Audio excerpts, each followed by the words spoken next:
High guys, welcome back to new video. तर बघा इथे 6 स्टँडचा थ्रेड घेऊन सेम ॲज इट इज एंडला नॉट करून घेतली आहे आणि अशा प्रकारे बॅक साईडला नॉट ठेवून इथे एक लॉक करून घ्यायचं स्टार्टिंगला आणि नीडल नंबर 10 0.75 mm घेतली आहे। मग इथे लॉक करून घेतल्यानंतर त्याच्या साईडला आणखी एक लॉक करून घ्यायचं। ठीक आहे, तर बघा नीडलवरती 2 लूप असतात, ते दोन्ही लूपमधनं तुम्हाला थ्रेड वडून घ्यायचा आहे। मग त्याच्यानंतर अशा प्रकारे थ्रेडला थोडंसं वरती वडून घ्यायचं। मग त्या थ्रेडमध्ये एक क्रिस्टल बीड इन्सर्ट करून साडीवरती कुठे येते तिथे अशा प्रकारे नीडल ठेवून तिथे साडीवरती लॉक करून घ्यायचं। आणि फ्रेंड्स, तिथे लॉक करताना तुम्हाला लूजच लॉक करून घ्यायचा आहे। जर तुम्ही टाइट लॉक करून घेतला तर तुमचं साडीवरती व्रिंकल्स येण्याचा चान्सेस असतं। ठीक आहे, तर बघा लॉक झाल्यानंतर 3 चेन घालून घेते। मग परत साडीवरती कुठे येते तिथे तुम्हाला लॉक करून घ्यायचं आहे। साडीवरती प्रत्येक वेळी लॉक करताना तुम्हाला लूजच लॉक करून घ्यायचं। ठीक आहे, तर बघा इथे लॉक झाल्यानंतर परत सेम ॲज इट इज तुम्हाला थ्रेडला अशा पद्धतीने वरती करून त्या थ्रेडमध्ये एक क्रिस्टल बीड इन्सर्ट करून साडीवरती कुठे येते तिथे तुम्हाला लॉक करून घ्यायचं आहे। तुम्ही दुसरं देखील बीड यूज करू शकता। आणि फ्रेंड्स, चेन कशा पद्धतीने करायचं, डबल क्रोशा कशा पद्धतीने करायचं ह्याच्यावरती मी डिटेल व्हिडिओ बनवली आहे, त्याचं लिंक डिस्क्रिप्शनमध्ये तिथे जाऊन चेक करा। तर बघा अशा पद्धतीने मी इथे लॉक करून घेते। मग इथे लॉक झाल्यानंतर परत 3 चेन घालून साडीवरती कुठे येते तिथे लॉक करून घ्यायचं। तर बघा इथे मी लॉक करून घेतली आहे। लॉक झाल्यानंतर परत तुम्हाला इथे 5 चेन घालून घ्यायचं आहे आणि साडीवरती कुठे येते तिथे न लॉक करता एक चेन आतमध्ये तुम्हाला साडीवरती लॉक करून घ्यायचं। ठीक आहे, त्याच्यानंतर परत 5 चेन घालून साडीला अशा पद्धतीने पलटून घ्यायचं आहे। तर बघा इथे मी 5 चेन घालून अशा पद्धतीने साडीला पलटून घेते। मग त्याच्यानंतर हे जे लॉक आहे त्या लॉकमध्ये नीडल इन्सर्ट करून तिथे लॉक करून घ्यायचं। बघा अशा पद्धतीने। मग इथे लॉक झाल्यानंतर परत तुम्हाला 3 चेन घालून घ्यायचं। 3 चेन झाल्यानंतर हे जे क्रिस्टल बीड आहे त्या बीडच्या ह्या साईडला जे चेन आहेत ते फर्स्ट चेनचं होलमध्ये तुम्हाला अशा पद्धतीने नीडल इन्सर्ट करून तिथे लॉक करून घ्यायचं। ठीक आहे, त्याच्यानंतर साडीला अशा पद्धतीने सरळ करून घ्यायचं। मग हे जे आम्ही चेन घालून घेतलं होतं त्याला मी एक डबल क्रोशा म्हणून कन्सिडर करून घेते। ठीक आहे, मग 3 चेन घालून हे जे डबल क्रोशा आहे त्याच्या बॅक साईडला जे गॅप आहे तिथे नीडल इन्सर्ट करून त्याच्यावरती लॉक करून घेते।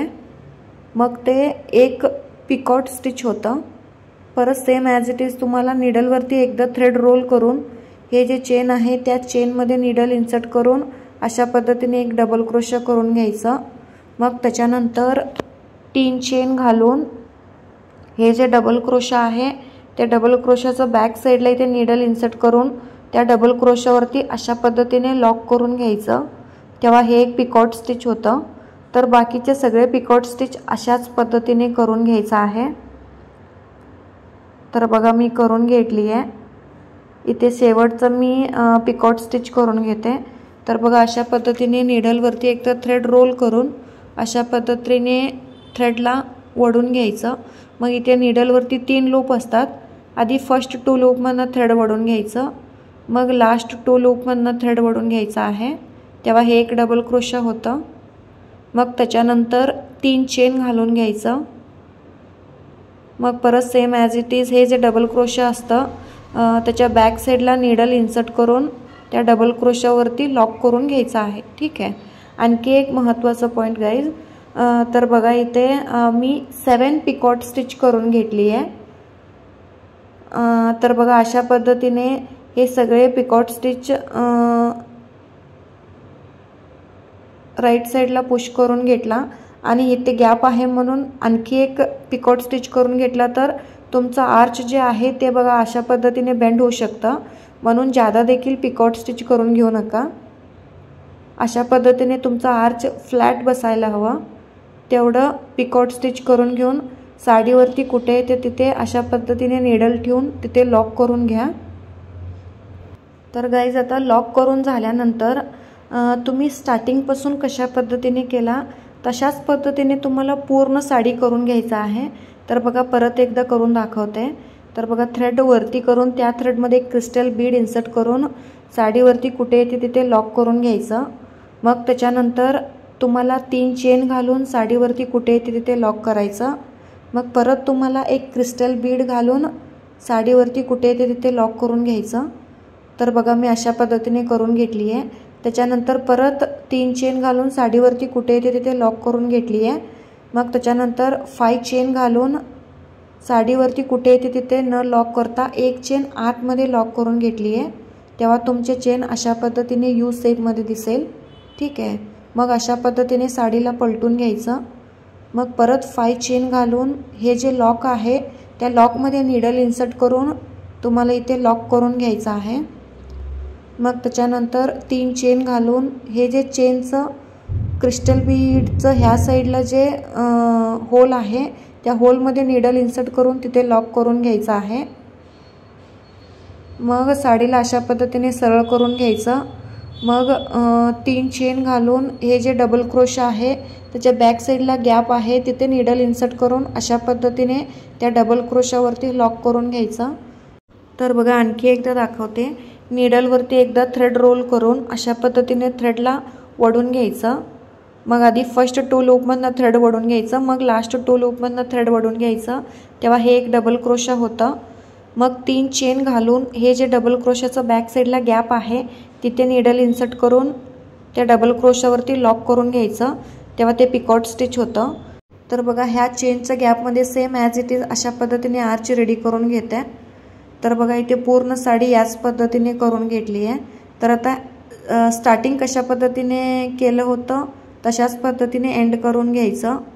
मग इथे 2 चेन घालून थ्रेडला कट करून घ्यायचं आहे आणि अशा पद्धतीने नीडलला वरती वडून घ्यायचं, म्हणजे ते थ्रेड इथे लॉक होतं। आणि हे जे एक्स्ट्रा थ्रेड आहे त्याला कट करून बॅक साईडला ग्लूने स्टिक करून घ्यायचं आहे। आणि फ्रेंड्स हे जे आर्च आहे त्या आर्चवरती तुम्हाला अशा पद्धतीने इथे स्टोनचं लेस स्टिक करून घेऊ शकता। तर बघा इथे मी 160 स्ट्रँडचं बेबी कुच्चू करून घेतली आहे, त्याचा लिंक मी डिस्क्रिप्शनमध्ये देते, जाऊन चेक करा। तर आता भेटूया नेक्स्ट व्हिडिओमध्ये। Bye bye, take care.